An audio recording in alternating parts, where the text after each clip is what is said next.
So this morning we are going to continue with our what-nots and our if-nots. This morning my daughter and myself were talking about when God took Israel out of Egypt and he sent the spies into Canaan, and they came back and they told Moses, oh, those giants are too big, and Joshua and I think it was Caleb that said, we can take these guys. That land, God has given it to us. We can take those guys. We don't have to be scared of anything. God is on our side. And God said, because of your disobedience, because you did not trust me, you will stay in this desert for 40 years. And then there were families that stood up against Moses, and God opened up the earth and he swallowed them. And she says, you know what, if I was God, I would open up the earth and swallow all these people. I said, you know what, we would be the first in there. I said, it's not just the other people, we will be also in there. And we sat talking, and I said, you know what, we are so bent on looking at other people's giants, you know. Look, God, those giants are not as big as mine. Why is my giant so big? But if you go and stand in front of that guy's giant, it's almost bigger than yours. But now you're fighting for that guy's giant. Why are you fighting for that guy's giant? And now God comes and he says, but this is my gift for you. I want to give you this gift. And you're saying, I don't want it. That is what they were telling God. They don't want his gift. And God is standing and says, what is wrong with you? I'm giving you this land of milk and honey. I mean, those grapes were so big that it was hanging to the floor. It wasn't these minute little things that we get these days. Those grapes were huge. It took a few men on a pole to carry that grapes back to Israel. And they were saying, we don't want it. This is not what we want. And God is standing there and saying, are you crazy? I'll help you in the country. I'll help you in. It is there. Mm-mm. I don't want this gift. And I said to my daughter, I said, you know what, since we are small, we are taught not to be satisfied with the gifts that we are given. I mean, look at birthdays and Christmas and anniversaries and all these things. We always ask people what they want. And then they give you these exuberant gifts that they want. And you go and you get it, and then it gets there, and this is not what I want. You got me PlayStation 1, I wanted a PlayStation 5. You got me a Samsung phone, I wanted an Apple phone. Can't you be satisfied with what I give you? I want a camera, a Nikon camera, and now you're giving me a Samsung camera. Okay, but the Samsung is just as good as the Nikon. It's got the Samsung phone is much better than, you know, I know some people are going to tell me, Apple is, I hate the Apple phone. I don't like Apple phone. I can't work it. There's just no way.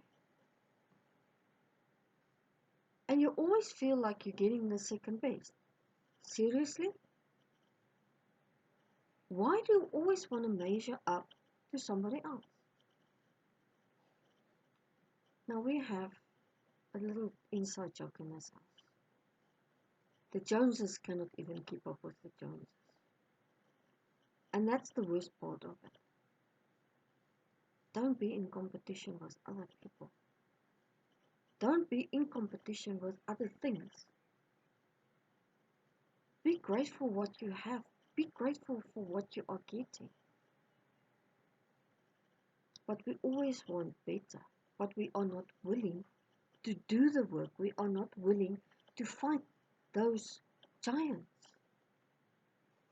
I mean, when David went out to fight Goliath, he picked up 5 stones. And it wasn't because he was believing that he couldn't slay Goliath with the 1 stone. It was for the other giants that was there. Goliath wasn't the only one. Go and read it in the Bible. It says that there were many. But Goliath was the leader.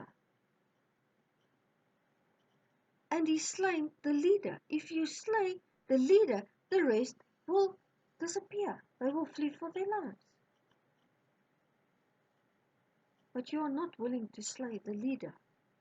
You want to fight the other ones, the little ones. Get the first one out of your life, and the others will disappear.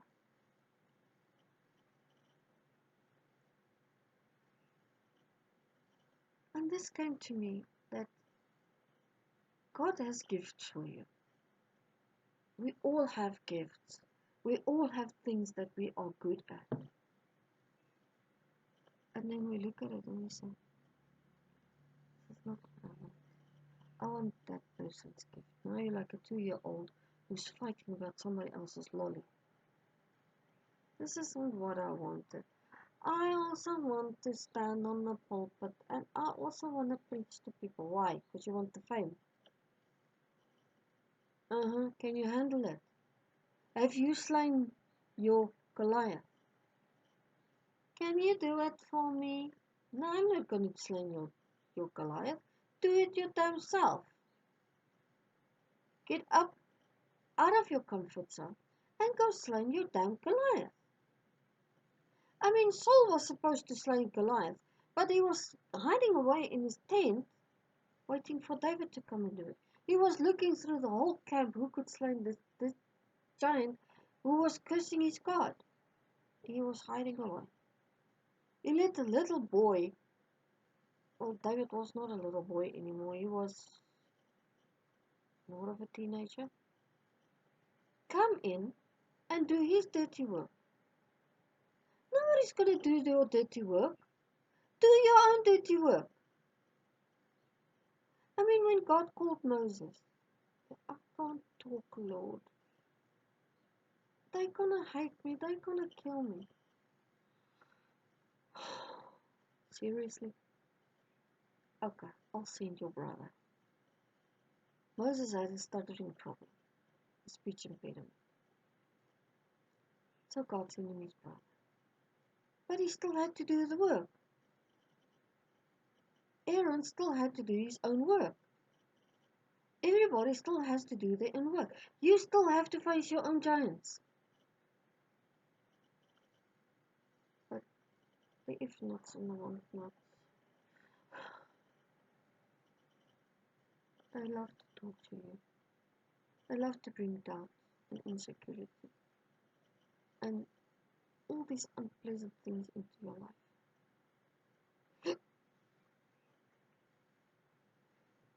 Damn it, get rid of them. Get over your what-nots, if-nots. Nobody else is going to do it for you. Nobody else is going to slay your giant. But what if nots and what nots and do nots and I cannots and everything is standing in your way.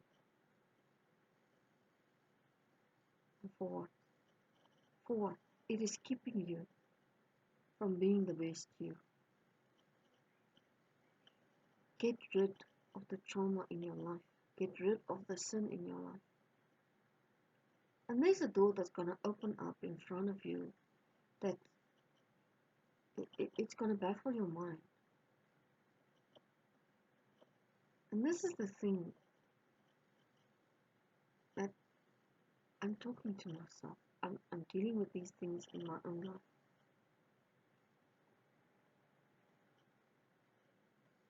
And it's amazing how God is working. It's amazing the things. And how much better I'm feeling because I have to deal with the what nots and the if nots. I have to deal with my fear. I have to deal with my rejection. I have to deal with my incompetency. I have to deal with everything. I have to deal with my own giants.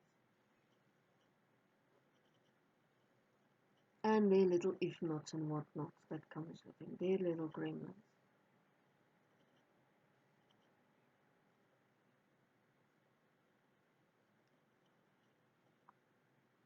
Don't let your giant keep you out of your promised land.